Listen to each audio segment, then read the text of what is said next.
Hey everyone, welcome to The Bold and the Beautiful. I'm Oma, and I'm so excited to have you here. If you love Bold and Beautiful update, then you're in the right place. Make sure to hit that subscribe button and turn on notifications so you never miss a video. Alright, let's dive right in. You ever have one of those moments where you know your whole life is about to change? And not in a good way? That's exactly where I was. I was sitting across from the woman I love, Electra, and I knew I had to tell her something that could destroy us. My chest was tight, my hands were shaking, and all I could think was, how do I say this without losing her? See, my past had come back. A girl I thought I'd never see again, Luna, showed up with the kind of secret that could tear my whole family apart. My dad wanted to bury it, my mom wanted to protect me, and I just wanted to tell the truth. But the truth? It's not simple when there's a baby involved. And when that baby might be mine. This is the story of how I almost lost everything. My family, my future, and the woman I love, because of one night I wish I could take back. I don't even know where to start. Maybe the best way is just to tell it the way it happened, the way it felt, the way it tore me apart piece by piece. Looking back, it feels like my whole family was caught in some sick web. And no matter how hard we tried to untangle ourselves, every move just made it worse. It all started in the design office. Katie, that's my mom, was pacing back and forth, and I could tell she was about to wear a hole in the floor. Her arms were crossed tight across her chest, and every few seconds she'd stop, tap her nails against her arm, then start walking again. She looked like she was trying to keep herself from screaming. She was worried about me. Or maybe more specifically, she was worried about what I was about to do. See, I had made up my mind to tell Electra the truth. The truth about Luna. About the baby. About the fact that my life wasn't as perfect as Electra thought it was. That I was carrying this massive weight inside me every time I held her hand or looked into her eyes. Mom must have felt it too, because she kept muttering, "He can't tell her. Not yet. Not like this." Then Hope walked in. Hope Logan, for people who don't know her, she's this, light. Always has been. Even when she's stressed or going through her own drama, she has this way of softening a room. She saw Mom and tilted her head like she does. All empathy, all gentleness. "Everything okay?" she asked, setting her bag down. Mom sighed. She tried to smile, but it cracked halfway through. "I'm worried about Will." That was me. She wasn't even hiding it. And for a second, I felt like a little kid again, like the days when Mom would wring her hands after a parent-teacher conference, worried that I was falling behind or getting in trouble for talking too much in class. Only this was so much bigger. Hope gave her this reassuring look. "He's strong, Katie. He's going to be fine." And honestly, I think it's adorable, how in love Electra is with him. She lights up when she talks about him. It's rare to see that kind of purity. I wish I could have heard that and felt joy. I wish I could have let myself just bask in that love. But all I felt was guilt. Mom nodded, but her voice was sharp when she replied. "Yes, but what happens when Electra finds out the truth? That Will's ex, if you can even call her that, is back, and she's pregnant? That she might be carrying his child? That kind of news could destroy them." Hope frowned, but she still looked calm. "Bill likes Electra. He likes their relationship. He wouldn't let anything ruin that." I don't think Mom fully believed that, because she went quiet. But I knew Bill, my dad, would do anything to protect me. Sometimes too much. Sometimes in ways that felt like suffocating instead of protecting. And I had this gnawing feeling in my gut that he was already taking matters into his own hands. Meanwhile, across town, Sheila and Lee were at Il Giardino. I wasn't there, but I heard about it later. And honestly, it still shocks me how differently people can see the same situation. Sheila, God, where do I even start with Sheila? She's always been chaos wrapped in a smile. Dangerous, manipulative, but also strangely loyal when it comes to family. She was telling Lee that I was the only possible father of Luna's baby. She was dead set on it. And she said that it was the only card left to play, The only way to keep Luna out of prison. Lee wasn't having it.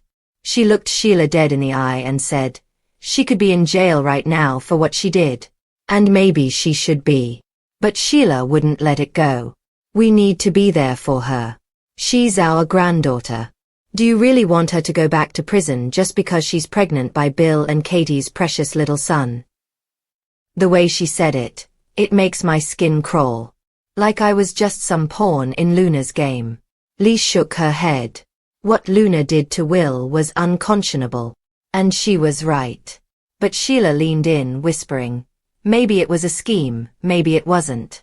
But if she planned it, then she's brilliant, because she outsmarted Bill Spencer himself. That was Sheila, always looking for the angle, even in a mess like this. At the Spencer mansion, things were exploding. Luna was there. Alive. Breathing. Looking at my dad with those defiant eyes. And she told him flat out, you can't force me to have an abortion.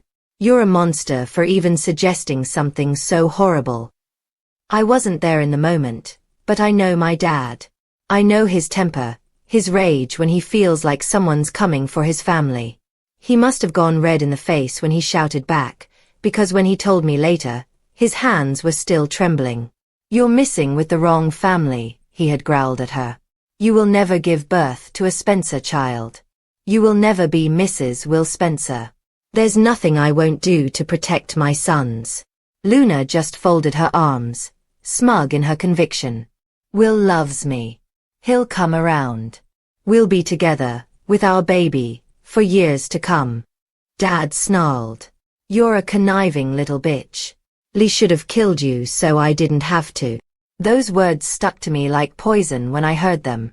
I don't know if he meant them literally, but the darkness in his voice. It was enough. And then, as if nothing happened, Luna stretched, yawning.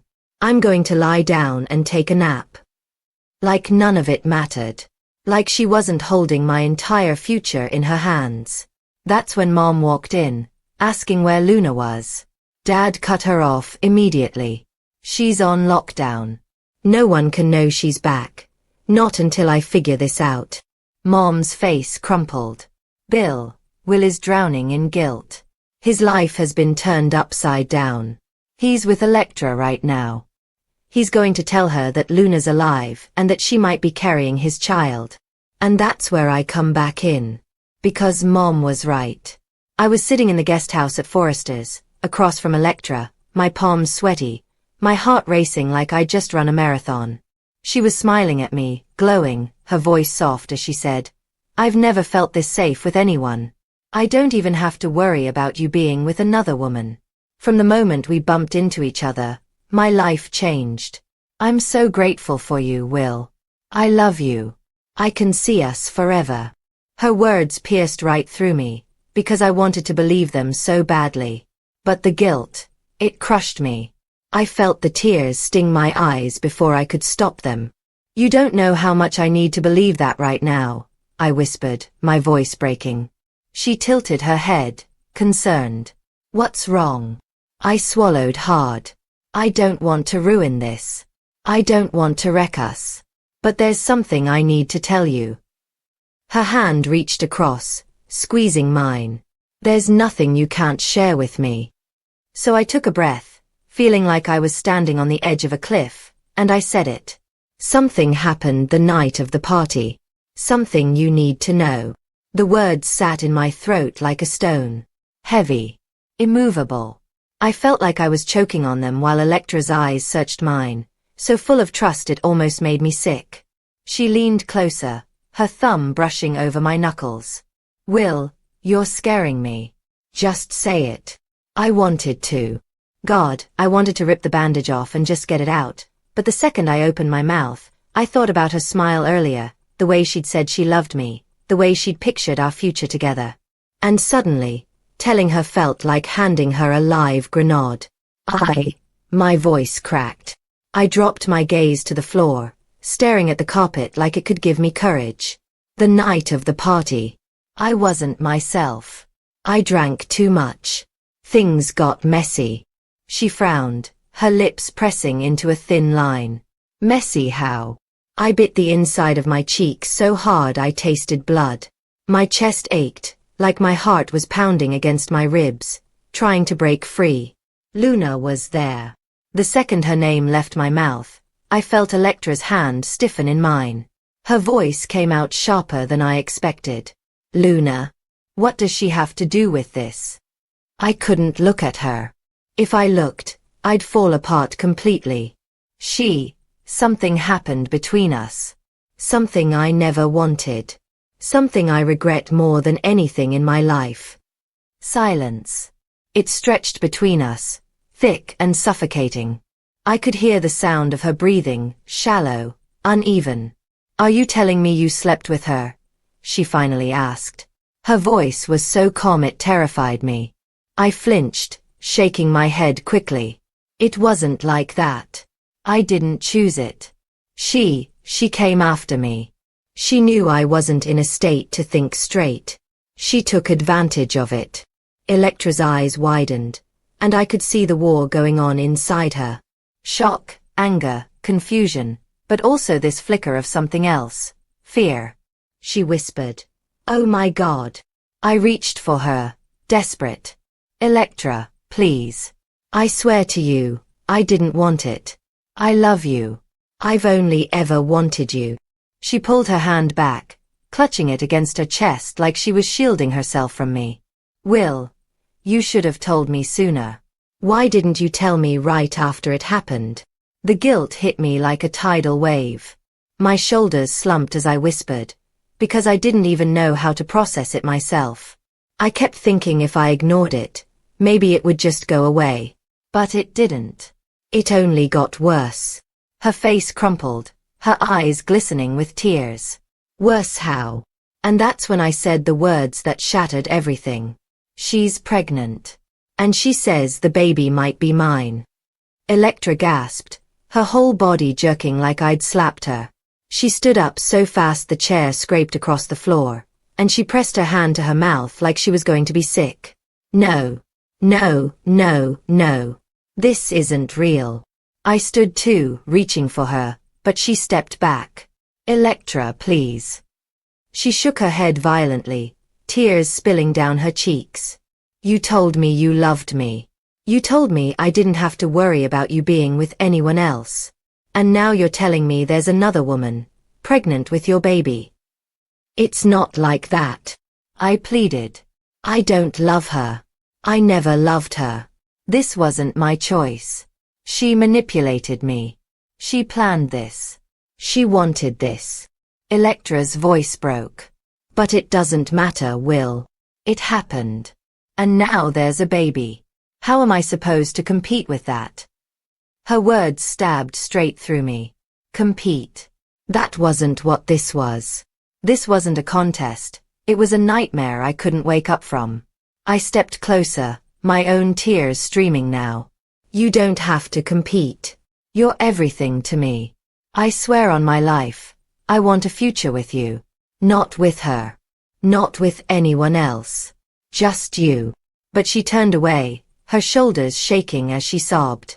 I don't even know if I can believe that anymore. While I was falling apart with Electra, Dad was across town, doubling down on his own warpath. Katie had begged him to take a softer approach, to consider how much I was hurting, but Dad didn't operate in softness. He was steel and fire and control. To him, Luna wasn't just a problem, she was a threat. And threats had to be eliminated. I found out later that after Mom left the mansion, Dad had stormed into the guest room where Luna was lounging on the bed like she owned the place. She didn't even flinch when he slammed the door shut. You're not going to win this, he told her, his voice low and dangerous. You think you're clever, but you're nothing but a parasite clinging to my son's future. Luna smirked. Funny. From where I'm lying, I'm the mother of your grandchild. That doesn't sound like a parasite to me. That sounds like family. Dad's fists clenched so tight his knuckles went white. You're delusional if you think I'll ever let that happen. Will doesn't want you. He never will. She sat up, tilting her head. You can't control everything, Bill. Sooner or later, Will come to me. He'll see that I'm the one carrying his legacy. Not Electra. That was the word that did it. Legacy. Dad's entire life was built on it. The Spencer name, the empire, the control. The idea that Luna could taint that with her schemes lit a fire in him I don't think anyone could put out. He told her flat out, if you think you're giving birth to a Spencer child, you're out of your damn mind. Over my dead body. And Luna? She just smiled, like she had all the time in the world. Back at the guest house, I felt like I was watching my life crumble in slow motion. Electra had calmed down enough to sit back down, but she wouldn't look at me. She kept wiping her cheeks, her lips trembling as she whispered, I don't know if I can handle this, Will. I thought we were building something beautiful. And now it feels like it's already ruined. My chest hurt so bad it felt like I couldn't breathe.